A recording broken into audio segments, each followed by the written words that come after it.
Sirojiddin Mediani olib ketish jarayoni kuzatiladi. Aynan shu mashinada Sirojiddin Median kesilyapti. Kimnidir tomog'ida tiqilgan suyak bo'lgan bo'lishi mumkin Sirojiddin. Oldin ehtiyot chorasini 211 bilan qo'llanilgan, ya'ni pora berish bo'yicha moddasi bilan, lekin tergov jarayonida u holat chiqarildida 165-modda bilan ushlab turibdi. Ya'ni oradan 4-5 yil o'tib ketgandan keyin bu ishlar ko'tarilyapti. Ya'ni bu juda ham g'alati. Prezident boshlab bergan o'sha so'z erkinligi tashabbusiga ham daxl qiladigan bitta voqealardan bittasi bo'ldi. Go'yoki Sirojiddin borib sizlarni muammolaringlar yorib beraman deb uni aldab degan ma'noda gaplar bo'ldi. Qaysingizki faol bo'lsangiz, odamlarni dardi bilan yurgan bo'lsangiz, bundan keyin odamlarga quloq solmang, ularning dardi bilan ishlamang. Biz asosiy e'tirozimiz tergov organiga. Agar shu tariqa hamma qonun qoidalariga, normativlarga amal qiladigan bo'lsa, insonparvarlik, humanizm tamoyillariga asoslanadigan bo'lsa, keyingi sud majlislarida biz ishonamiz uni ozodlikka chiqishiga. Tovlamachi degan tamg'alar qo'yiladigan bo'lsa, yaxshisi unda hech kimga yordam bermaslik kerak, odamlar dardini tinglamaslik kerak ekan degan xulosa olib kelyapti. Biz Sirojiddinga ishonamiz. Sirojiddin hech qachon sudlarni manfaatiga qarshi boradigan, yovuz fuqarolar manfaatiga qarshi boradigan ishlar qilmaydi va ishlarni o'sha chaqirilgan paytda hozir bo'ladi. Biz bunga kafolat ham berdik, kafolat beramiz ham bundan keyin. Xudo xolasa biz keyingi sudlarda faqat yaxshilikka umid qilamiz. Hurmatli kuzatuvchilar, barchangizga ma'lumki, Sirojiddin Media taxallusi orqali ijtimoiy tarmoqlarda faol bo'lgan bloger qamoqqa olingan edi. Hozirgi kunda holat bo'yicha Jizzax shahar jinoyat sudi binosiga tashrif buyurdik. Guvohi bo'lyapmizki, nafaqat ommaviy axborot vositasi faollari, balki barcha murojaatchilar Sirojiddin Mediaga dalda bo'lishga sud binosi oldida tashrif buyurgan. Birinchi sud jarayonlari boshlandi. Hozirgi holat bo'yicha sudning fikri va qanday holat bo'lganini albatta jamoat faollari va advokatlarga yuzlangan holatda sizga bayon etamiz. Oldin ehtiyot chorasini 211 bilan qo'llanilgan, ya'ni pora berish bo'yicha moddasi bilan, lekin tergov jarayonida u holat chiqarildida 165-modda bilan ushlab turibdi. Endi bilmadim, hozir sudimiz boshlanishi, sud tomonidan, ya'ni ommaviy axborot vositalarini qatnashish bo'yicha holatlariga, ya'ni audio yozuvlar yozib olishga sudya tomonidan hech qanaqa bir nimalar, ajrimlar chiqarildi. Ya'ni jamoatchi vakillar qatnashish bo'yicha ham ajrimlar chiqarildi. Faqatgina hamkasbim aytgandek, shu ehtiyot chorasi bo'yicha bizda ozgina nima bo'ldi xolos. Odamlar qiynalib, blogermi, jurnalistmi, faollardanmi yordam so'rasa, yordam bermaslik kerak ekan degan tushuncha olib kelyapti. Meni fikrim shu. Mana yordam berishning oqibati nima? Qo'pol aytganda, meni muammom hal bo'lmadi, mana ana davlat idorasi eshitmadi, bunisi meni eshigini ochmadi degan gaplar bo'lib, keyinchalik faollardan, bloger yo jurnalistlardan kimlardir yordam so'rayapti va keyinchalik mamlaqa tovlamachilik qildi, firibgarlik qildi degan ayblovlar shu faollarga nisbatan ham bo'lyapti. Bu juda ham yomon signal va mana shu sudlarda ketishi misolida, umuman ishlarni shu darajaga olib chiqish misolida biz sudda mazmunan ishi haqida aytmaymiz fikr. Menda shaxsan bo'lyapti fikr, qaysingizki faol bo'lsangiz, odamlarni dardi bilan yurgan bo'lsangiz, bundan keyin odamlarga quloq solmang, ularning dardi bilan ishlamang. Agar boshingizga mamlakat kun tushishini istamasangiz degan shunaqa fikr signal beryapti. Men shaxsan mana ham o'ylab qoldim hozir. 5-10 yil oldin ham kimdir bizdan kelib yordam so'ragan bo'lsa-yu, qo'ldan kelgancha yordam bergan bo'lsa, jon kuydirib, o'zimiz qidirib topmagan bo'lsa, hech kimni ketidan yurib, ular o'zlari kelgan bo'lsa, keyin yana mamlakat yomonotliq, firibgar, tovlamachi degan tamg'alar qo'yiladigan bo'lsa, yaxshisi unda hech kimga yordam bermaslik kerak, odamlar dardini tinglamaslik kerak ekan degan xulosa olib kelyapti. Sirojiddin juda ham hayron qoldi va o'sha unga qo'yilgan ayblovlar o'qib berayotganda menimcha hamma uni yaxshi ko'rib, sevib, orqasidan kelgan juda ham ko'p odamlar bor edi. Ular ham hayron bo'lib qolishdi, chunki men ukam bilaman hech bir insonga o'zi borib, biz hozir o'sha xulosani eshitganimizda go'yoki Sirojiddin borib sizlarni muammolaringlar yorib beraman deb uni aldab degan ma'noda gaplar bo'ldi. To'g'risi hamma ko'zda yosh bilan eshitib o'tirdik, hamma hayron qoldi, ukam ham hayron edi. O'sha uchun hammaga tilaymanki, masalan hozir mana shu jarayonda qatnashayotganlarga xolis bo'lishlarini, hech qaysiga masalan men unaqa deb o'ylamayman. Ukam o'zi borib mana shunaqa tovlamachilik qilmagan deb o'ylayman. to'g'risi aytadigan gaplarim shundan iborat. Lekin shunga xursand bo'ldimki, bugun haligi qanaqadir umid berdi sudya sudlarda adolat borligi, bizni eshitdi, hattoki o'sha audio zapislar qilishga ruxsat berishdi. Biz ehtiyot chorasini o'zgartirishga bunaqa taklif kiritgandik. Xudo xolasa keyingi sudda ana shuni ham qanoatlantirishadi deb o'ylayman. Xuddi og'zidan ham mayli deydigandek bo'ldi-yu, lekin to'xtab turinglar, ozgina surishtiray degandek bo'ldi-da. O'sha uchun ham inshaalloh keyingi sudda ukamni ehtiyot chorasini o'zgartirishadi deb o'ylayman va hammamiz xursand bo'lamiz shunga.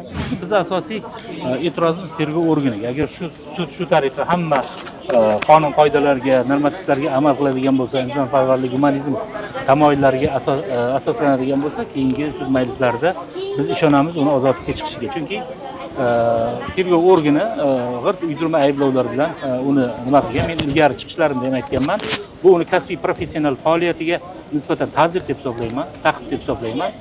Kasbiy professional faoliyati uchun qamoqqa olingan nima deydi, mahkum deb hisoblayman uni. Chunki biz Sirojni Odilov jamoatchilik ishonchini qozongan, juda ko'pchilikni o'sha nazaridagi bir inson, ko'p odamlarga yordam bergan, ko'mak bergan va keyingi sud majlislari albatta jabrlanuvchilarni eshitamiz, ularni o'sha nimasi nechog'lik nima deydi, da'volari, iddaolari nechog'lik haqiqat ekanligini keyingi sud majlislarida ko'ramiz. Lekin hozirgi paytda masalan sudlarga nisbatan e'tirozimiz kamligi sababi sudya hozir demak sudga raislik etuvchi protsessual tartib qoidalariga asoslangan sud olib boryapti. Masalan, o'sha sudni ochiq oshkoraligini ta'minlash, o'sha sud majlislarini tashkil etish bo'yicha yaxshi qo'ldan kelgancha harakat qildi. Albatta endi bu yer Toshkent shahar sudlari yoki bo'lmasa Oliy sud emas, bu yerda katta binolar, boshqalar bir yetishadigan yo bo'lmasa sud zallari bir sovitiladigan, ob-havoga moslashtiriladigan darajadagi bir infrastrukturaga ega emas, lekin shunga qaramasdan imkon qadar sud o'sha ochiq sudlar uchun imkoniyat yaratishga harakat qilyapti. Ya'ni ko'rib turibmiz. Ya'ni bu yerda o'zi infrastrukturani o'zi nima, shuning uchun Oliy sud rahbariyati sudlarni o'sha texnik jihatdan o'sha ta'minlash departamentlarini masalan chaqirib qolardik. Viloyat sudlariga masalan e'tibor qaratish kerak.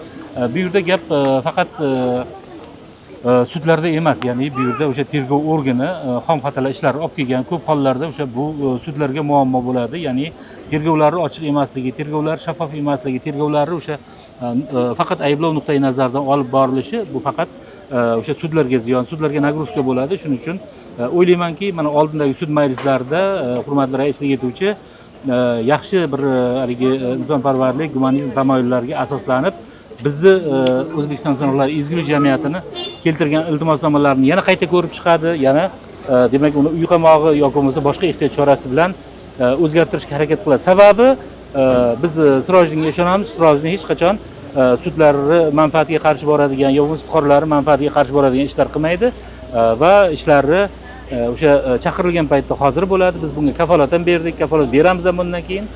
Xudo xolasa biz keyingi sudlarda faqat yaxshilikka umid qilamiz. Hozir mana ko'rdik, birinchi prosessni boshlab oldik. Holat bo'yicha ozgina fikringizni bering Ozod aka. Holat bo'yicha, umumiy holat bo'yicha fikrimiz ijobiy. Sud juda ham protsessualni, barcha protsessual qoidalarga amal qilib, sudni boshladi. Shu sudni boshlagungacha ham barcha protsessual qoidalarga amal qilinyapti. Bu yerda endi bizlarni bu yerda advokatlik pozitsiyamizni bildirganimizda bizlarga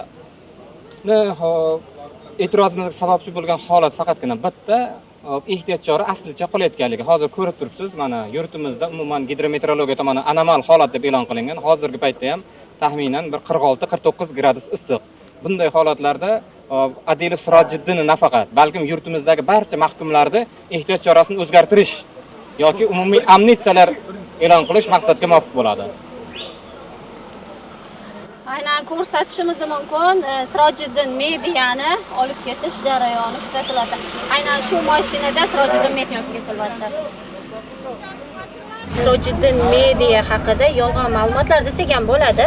Ya'ni kim ozish holatlari mutlaqo yo'q degan ijtimoiy tarmoqda juda ham ko'p ma'lumotlar tarqalyapti. Bu misol uchun bitta shaxsning qadr-qimmatini to'kilishiga olib kelmaydimi? Nima fikrdasiz? Endi umuman boshidan Sirojiddin Odilovni o'sha shaxsini qoralashga oid kampaniya boshlandi. Bu kampaniya maxsus uyushtirildi deb o'ylaymiz va bir necha shaxslar bor bu yerda. O'sha endi taniqli qiyofalar bor. O'sha taniqli qiyofalar uni badnom qilishga, nima qilishga harakat qilyapti. Endi agar Xudoyim bandasini badnom qilmasa, ular qo'lidan hech qanday narsa kelmaydi. Odamlar buni ko'rib turibdi. Ya'ni aytaylik, bugun qamoqqa tushgan odam ustidan shunaqangi bir haligi nima deydi, qo'pol qilib aytganda mag'zava ag'darish, boshqa qilish, endi bu juda nomard pastkash odamlar ishi. Sirojiddinning ishlarini albatta odamlar, xalq ko'rib turibdi. Sirojiddinning xizmatlaridan bevosita o'sha minnatdor bo'lgan odamlarni ham soni ko'p. Boya yuqorida aytganimdek, hatto juda ko'pchilikka Sirojiddin Odilov ustidan shikoyat qilasizlar deb bosimlar ham bo'lgan. Hatto shu odamlar bizga majbur nima qilishdi hozir? Kelib murojaat qilishdi, biz ham sudlarda ko'rsatma bersak degan. Biz keyingi sud majlislarida ularni qo'shimcha guvoh sifatida so'rashini nima qilamiz? Ya'ni bu bilan biz o'sha tergov tomonidan Sirojiddin Odilovga nisbatan bir g'ayriinsoniy kampaniya olib borilganligini, hatto virtual sazoy qilinayotganligini, mana masalan ayrim bir o'zlarini bloger deydigan yoki bo'lmasa qanaqadir bir peshvo deydigan bir odamlar bor. Ular endi o'zlaricha bir mag'zavalar ag'darishga harakat qilyapti. Hali sud qarorlari chiqmasdan turib uni badnom qilishga urinishyapti. Endi albatta ularga ham Xudoning bir yozig'i bor. Ya'ni hech bir narsa izsiz ketmaydi. Shu nuqtai nazardan men o'ylayman, yaxshi kunlar yaqin. Sirojiddin siz bilan bizga o'xshab bu tashqariga chiqib, mana ommaviy axborot vositalarining oldida nimalar qiladi, nima deydi, efirlar qiladi, o'zlarining muxlislariga xushxabarlarni albatta yetkazamiz. Shu ma'noda menimcha Sirojiddinning ishi mana shu hozir sud tomonidan adolatli ko'riladi. Sudni bir dastlabki eshituvlari menga yoqdi. Sud nihoyatda o'sha protsessual tartiblarga amal qilishga harakat qilyapti. Albatta bizni o'sha haligi ehtiyot chorani o'zgartirish haqidagi iltimosnomamizni rad qilganiga qaramasdan biz hozir sudga yaxshi fikrdamiz.